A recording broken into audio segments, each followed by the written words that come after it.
The drums of war began to beat not in King's Landing but on Dragonstone, where Rhaenyra Targaryen, bypassed for the throne, convened her own formidable council, aptly named the Black Council.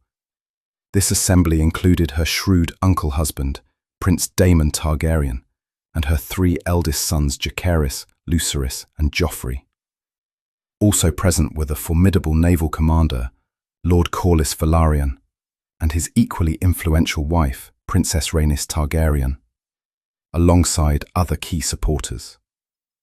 The initial strategic discussion centered on Dragonstone's significant aerial advantage, 9 tamed dragons and 3 wild ones, dwarfing King's Landing's mere 4.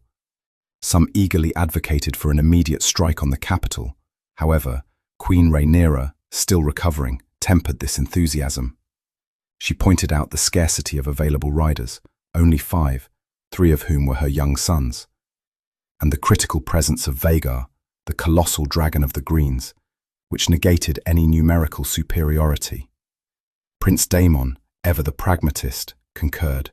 He proposed a more strategic approach, a public coronation for Rhaenyra, mirroring Aegon II's, followed by a diplomatic offensive to win over the great lords of the realm before resorting to open conflict. Princess Rhaenys, with her deep ties to the Stormlands, confidently asserted that Storm's End would declare for Rhaenyra, citing the unwavering loyalty of Lord Boros Baratheon's late father, Boromund.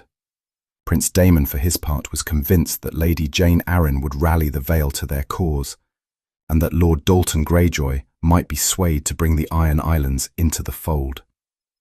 While the North was deemed too remote to be a primary focus, messages were dispatched nonetheless. In a bold move, Rhaenyra's 3 eldest sons volunteered to deliver these vital messages on their dragons, a powerful display of Targaryen legitimacy.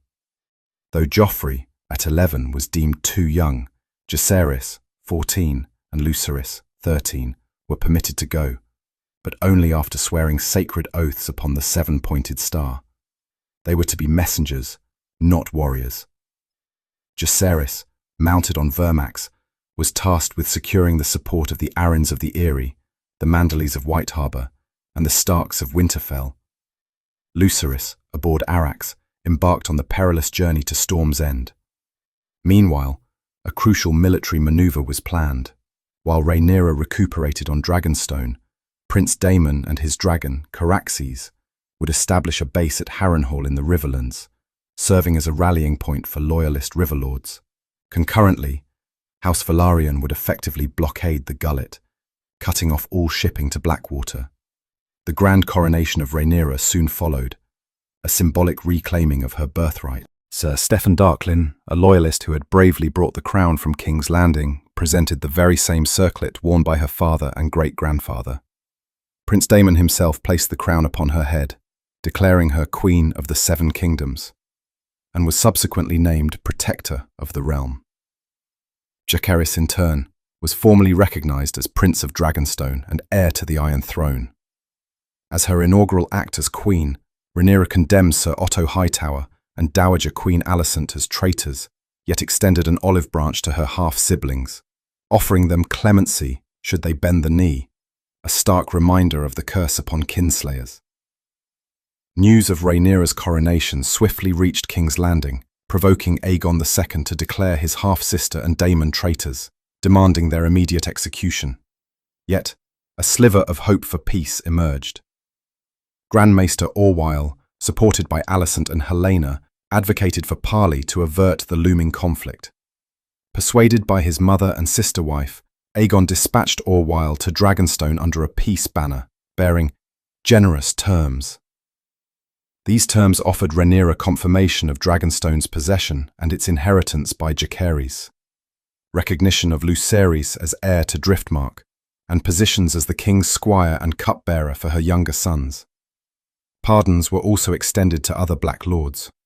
However, Queen Rhaenyra, ever resolute, challenged Orwyle's very presence, reminding him of King Viserys' unequivocal declaration of her as his heir.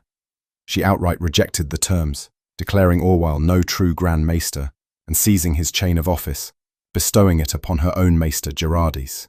Her parting message to the king was unequivocal.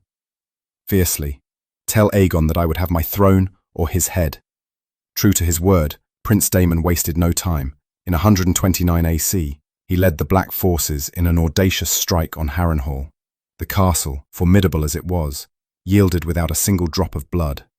When Jacaerys, Daemon's mighty dragon, landed upon the Kingspire Tower, the castellan, Sir Simon Strong, swiftly surrendered. This marked the very first major engagement and a bloodless victory of the conflict now known as the Dance of the Dragons. While Daemon secured the Riverlands, Jacaerys was busy in the north, successfully swaying Lady Arryn and the lords Manderley, Borrell and Sunderland to Rhaenyra's cause. Most significantly, he forged a crucial alliance with Cregan Stark through the legendary Pact of Ice and Fire. According to the accounts of Mushroom, Jacaerys secretly married Cregan Stark's bastard sister Sarah Snow, cementing the pact with the promise that Jacaerys' firstborn daughter would marry Cregan's son and heir Rickon. The famed Winter Wolves, led by Lord Roderick Dustin, rallied to the Black Banner, as did knights from House Manderley. Yet, even as alliances were being forged, tragedy struck. Lucerys, fulfilling his oath, arrived at Storm's End amidst a gathering storm. There, he found his cousin, Prince Aemond, and his gargantuan dragon Vhagar already present. Aemond, ever the provocateur, attempted to goad Lucerys into a fight, taunting him with insults and calling him a contemptuously strong bastard. But Lucerys, bound by his oath not to fight, refused the bait. He delivered his message to Lord Boros Baratheon, who, in a display of political opportunism, summarily dismissed him and ordered him to leave. Gravely, Boros, despite his alignment with the Greens, prevented Aemond from attacking his cousin within the castle walls. But critically, he allowed Aemond to pursue him. Mounted on Vhagar, Aemond relentlessly hunted Lucerys through the raging tempest. The aerial combat that ensued was short and brutal. Vhagar, easily 5 times the size of Arrax, held an overwhelming advantage. Arrax was torn apart, his broken form plummeting to the sea. 3 days later, his head and neck, along with the young Lucerys' corpse, washed ashore, tragically, a chilling harbinger of the brutal war to come.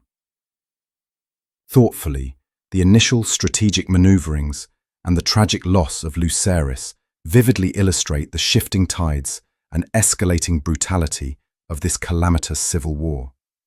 How might these early events have shaped the subsequent decisions of both the Blacks and the Greens? If you enjoyed hearing this story, please make sure to like this video and subscribe to my YouTube channel for more.